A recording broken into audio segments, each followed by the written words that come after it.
Energizing your career through strengths. Kara, how are you doing? I am fantastic. How are you doing today, Kristin? I am good. I got to tell you, we just got back from the mountains. We were up in Lake Tahoe hanging out, hiking with friends, and just doing everything you can do in Lake Tahoe. So that was a good time. That's brilliant. Yeah, I actually was just in Asheville as well with my girlfriend and sons at UC Asheville. So it's beautiful. The trees are changing. And it's like a Blue Ridge Parkway.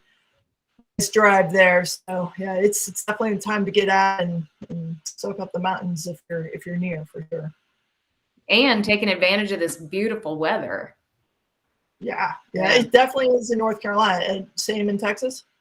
In Texas and in Tahoe, we were getting down into the 20s at night. So a little taste of winter in there too.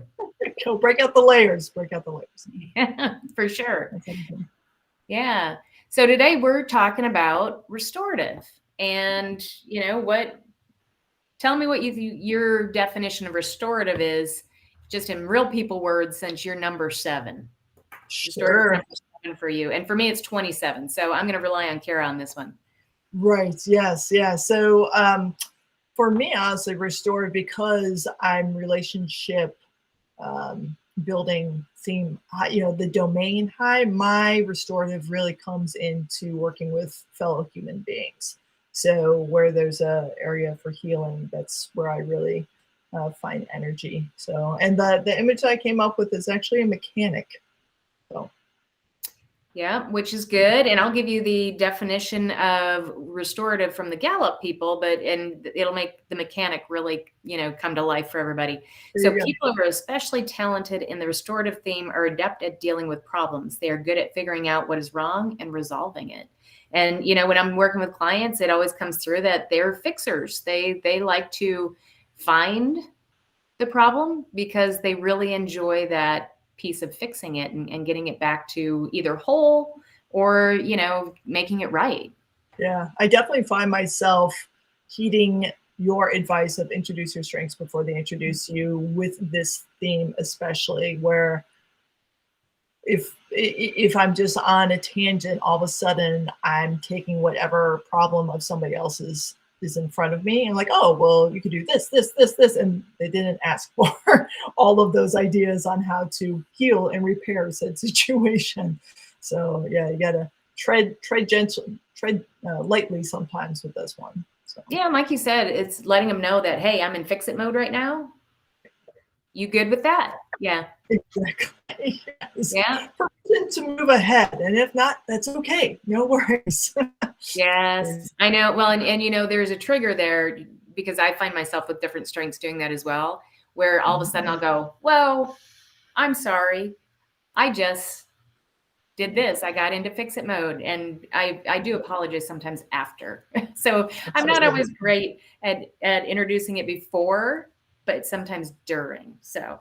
Right. Yeah. Strengths in progress. Those are the moments when our strengths are actually a weakness. Yeah, right. So it can be for sure. Yeah, it's a journey. Yeah. So, Kara, what do you where do you see this like coming up in work? Yeah. So I honestly thought of just personal experience, and I feel like this dominant theme really speaks to my call to the career that I've had in education, and that is as a dean of students in Chicago Public Schools, intervention coordinator at a high school in the Raleigh area, and then central office on the K-12 intervention team. And with each one of those opportunities, it was problems at my fingertips. Humans. I bet.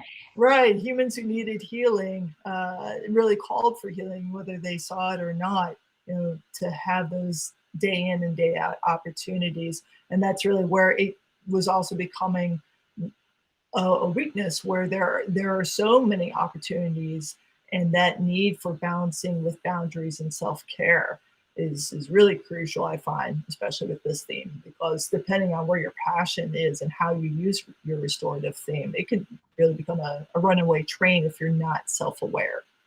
Yeah, and you talked about earlier about being able to find when students were kind of getting off track.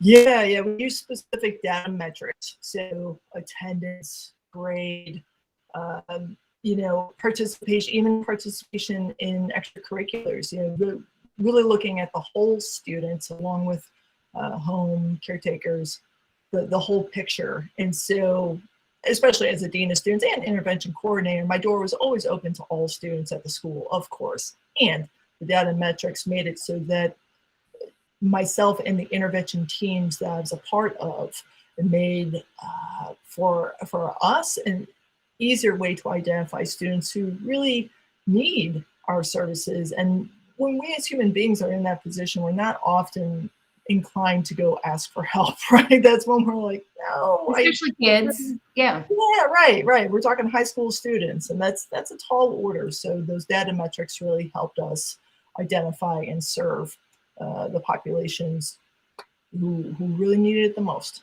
So, yeah. how about you? So I have restorative, as I said, is 27 for me. So I am thinking about one client in particular that restorative was number one for her. And I got to tell you, she kind of had a love-hate with restorative in that everything that she saw, she wanted to fix, so she wanted to, it was hard for her to let go and say everything was great. However, how it served her was she wrote grants. And in writing a grant, you get one shot. It's one and done. And she was working with a partner on this, and she would be able to go in and see where there were problems with the grants before they submitted them. So she used it really more technically, so not as much people centered as I'm seeing a problem in this grant. We need to fix it before we submit it. So it really served her well in that capacity. Yeah. Sounds like both a combination of the eagle eye, seeing the big picture, and then fine tuning to really connect those dots. That's awesome. Yeah. Absolutely. And especially working with somebody, her partner was not real detail oriented. So really worked out well as far as, those two using each other's talents to go in and make sure that it was right. Right. And I appreciate how you really speak to, with that example, why this lives in the executing theme domain. It is really about the carrying out, the fixing, the healing, the problem solving to the end. Yeah, absolutely. Yeah. All right. So now, if you were going to suggest a career for somebody high in restorative, what would you suggest? Yeah, I'm actually going for, I know we talk about volunteering for various opportunities or careers themselves specifically. I'm going to take the literal approach to volunteering and offer up for those, if you know that restorative theme high is one of your dominant strengths there, that you actually take time to volunteer with whatever organization, whatever service you feel called to put your time into, even if it's just 30 minutes to an hour a month. You might be thinking, that's not a whole lot of time. That's not really going to matter. But the importance of that activity is that it fills your cup with restorative theme high. That's the point, because you get to help take wherever the organization is, wherever the system is, the person, whatever you're feeling called to for volunteering. When you get there, it's at this point, and then you get to see the fruits of your labor over here in whatever span of time that you have, and that naturally fills up the cup and re-energizes those with a restorative theme high. So, absolutely. I'm gonna jump in and tell you that I see it as an operations person, where they're not only looking at processes that may be broken that need to be fixed. It could be people issues, you name it. They're going to run into different things every day, right, that you can fix and make sure that that process is working. So yeah, absolutely. Yeah. All right, we've got 20 seconds. And with that, I'm going to tell you, we do this so that you can use your strengths every day in your career and raise your hand to make sure that you're utilizing those strengths. And Kara, it's always fun. Same. We'll see you next week. Okay, bye.